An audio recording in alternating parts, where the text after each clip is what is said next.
Di Venezia, alla soglia dei 94 anni, ci racconta con rara lucidità le sue peripezie di esule dalle terre istro-dalmate alla fine della Seconda Guerra Mondiale. Vengo da Lussino, dall'isola di Lussino e precisamente dal capoluogo Lussinviccolo. Sì, Ecco, mia mamma, mio papà e una delle mie sorelle che è nata nel 16 erano austriaci. Erano austriaci e- ed erano colti perché l'Austria curava i suoi sudditi con la cultura, con le scuole, avevano un'educazione perfetta proprio. E mia mamma e mio papà sono nati austriaci. Quando è venuta l'Italia a Lussino nel novembre del 1920. Nel 1920 sono diventati italiani e non sapevano una parola. Mio padre conosceva il tedesco perfettamente, perfettamente. Perché? Perché lo studiavano anche nelle scuole. E anche i miei zii, tutti conoscevano il tedesco. Non conoscevano invece il croato quando sono venuti i croati. Loro parlavano l'italiano. Se lei andava a Lussino, a Zara, a Cherso, perché Cherso e Lussino erano le due isole italiane, e poi c'era la città di Zara, e anche a Spalato c'era tanti italiani c'erano a Spalato, più croati, più croati. A Zara invece c'erano i zaratini che erano sfegatati per l'Italia. Io ho studiato a Zara perché non avevo le scuole superiori a Lussino. A Lussino di scuola superiore era solamente l'istituto nautico che preparava i capitani di lungo corso.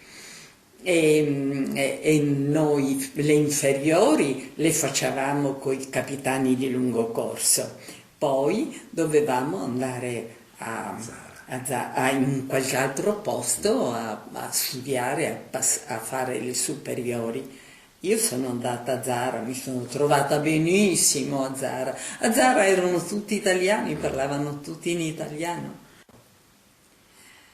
Nel 1943 noi abbiamo avuto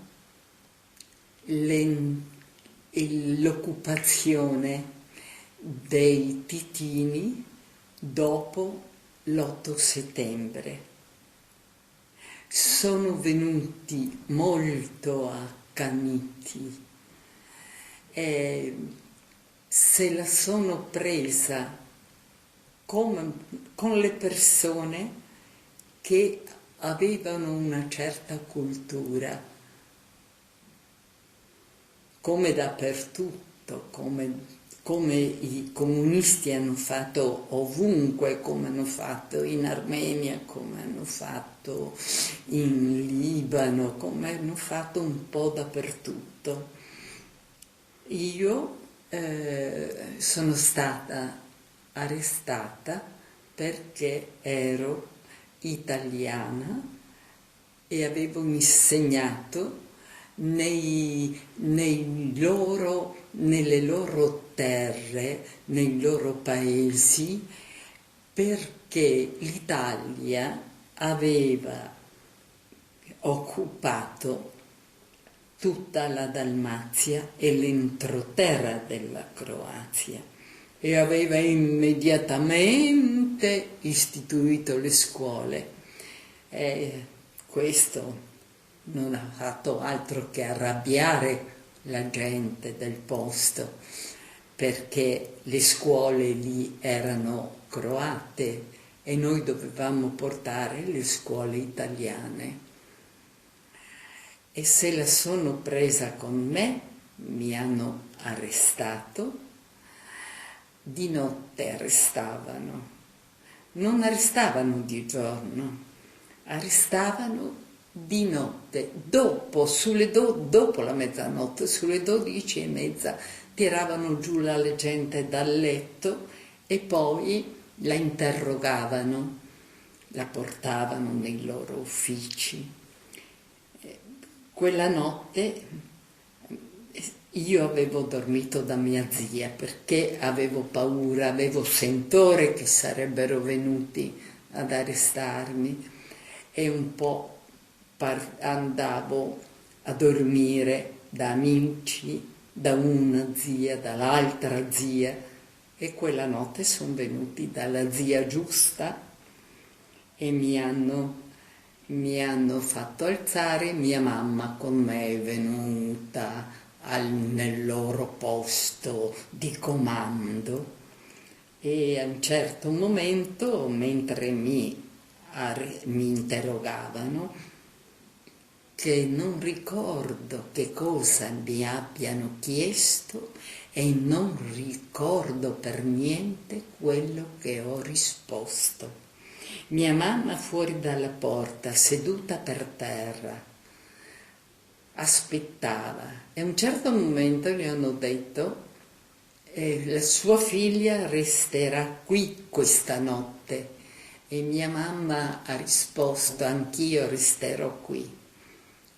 E dopo un po' che hanno confabulato fra di loro mi hanno lasciato ritornare a casa con la mamma. Però tutte le mattine alle 8 dovevo presentarmi e io sono andata avanti a presentarmi tutte le mattine alle 8 finché un bel giorno sono arrivati i tedeschi e hanno mandato via i titini. I tedeschi. Questo, scusi signora, forse è venuto dopo l'8 settembre? Questo è avvenuto, no, dopo l'8 settembre sono venuti i titini. Tedeschi? No, i titini sono venuti dopo l'8 settembre, perché noi siamo stati sotto l'Italia fino all'8 settembre, fino all'armistizio famoso. Invece i tedeschi sono arrivati verso i primi di novembre, perché io ricordo che il Natale erano proprio a Lussino. Io mi ricordo che erano arrivate anche dei generi alimentari proprio per Natale, perché incominciavamo a avere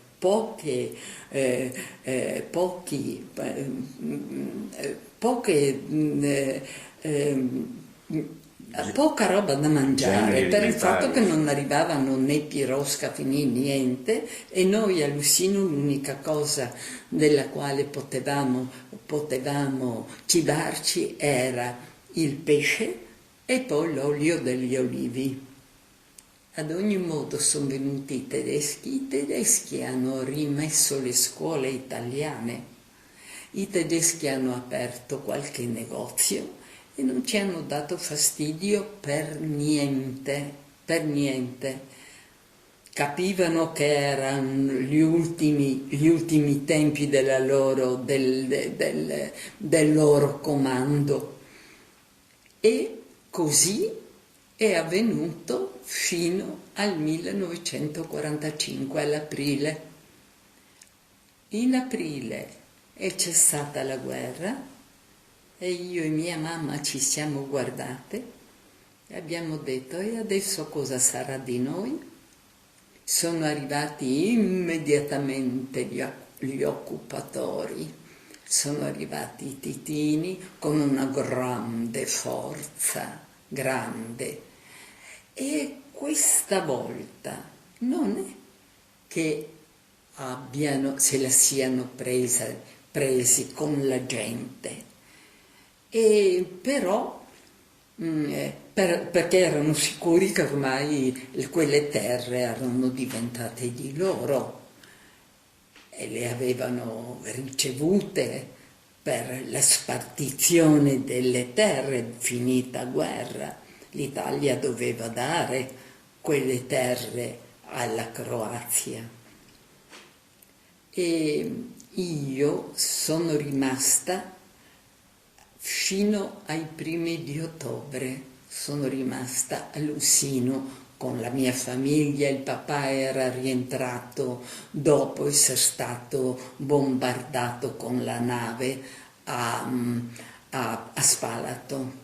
Era rientrato perché sotto i tedeschi c'era anche una nave che partiva da Spalato e andava avanti fino a Trieste.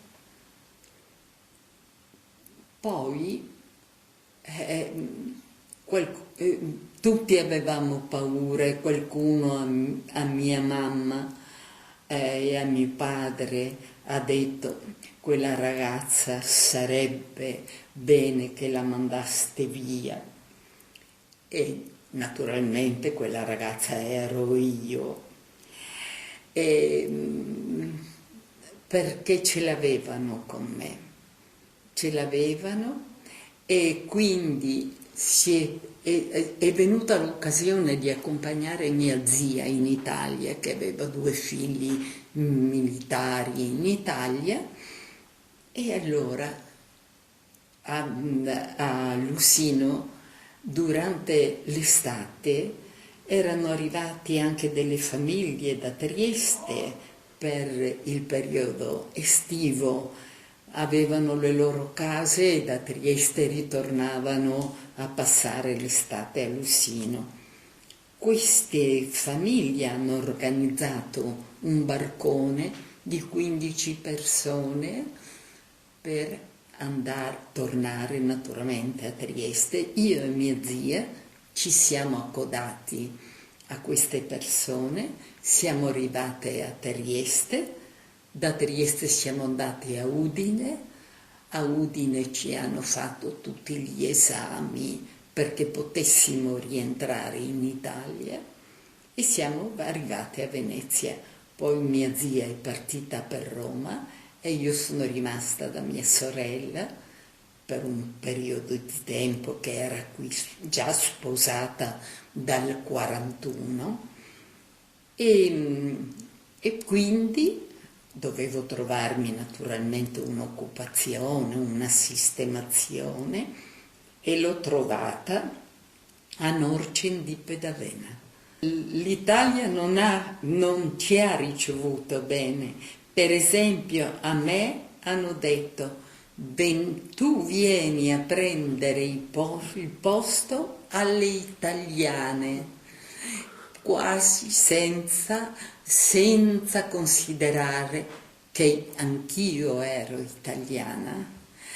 E quando da Pola nel 47 sono partite le navi, c'era una mia cugina che era sposata con un siciliano e andava in Sicilia. Il suo marito era un direttore di posta a Pola e ci raccontava appunto che quando sono passati col treno per Bologna, i bolognesi li hanno tacciati di fascisti e di gente che non meritava essere accolta in Italia. Io so che alcuni lusignani, gente che era ricca a Lussino, sono arrivati qui senza niente, e ricordo che sono stati ospitati a quello che è oggi il Foscarini, ed erano ospitati lì e gli stanzoni erano divisi con coperte in modo che la gente potesse avere i loro spazi, ma non potevano avere un'aula del Foscarini intera, no, erano corde, le corde andavano da una parete all'altra ed erano appese le coperte e in questi posti vivevano, a uno era destinato, a una famiglia di 2 persone erano destinati 2 spazi di coperte, a chi 3, a chi 4, a seconda del numero. A Norce di Pedavena facevo la vigilatrice e l'insegnante. Di mattina ero qui, alzavo i bambini, li portavo a colazione, portavo la mia classe in classe, scendevamo per il pranzo e finito il pranzo li portavo in passeggiata, dopodiché si ritornava in classe a studiare, a fare le lezioni, poi era la cena, poi li accompagnavo a letto. Così era la mia giornata, però ero contenta, ero sicura. Mi avevano chiamato a Pedavena perché andassi a raccontare le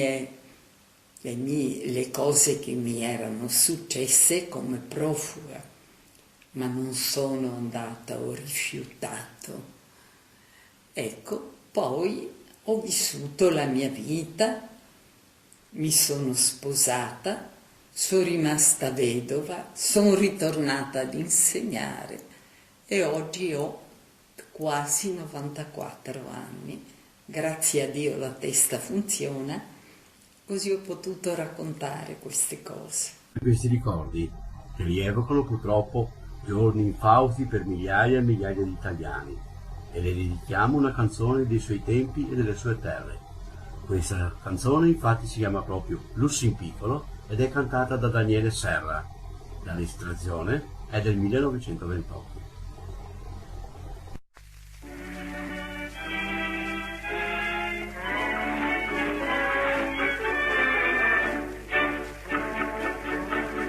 Fresca e tonda tutta bionda nel tramonto d'or, incontrai, le parlai. Mia divina signorina, chiedi per favor, ma da lei io vorrei saper se nata a Roma o a San Rossore. Ricordo che non nato mio signor, all'ultimo piccolo, che molto piccolo, dove ogni cosa è assai piccina in verità. È un porco piccolo, lo farò piccolo.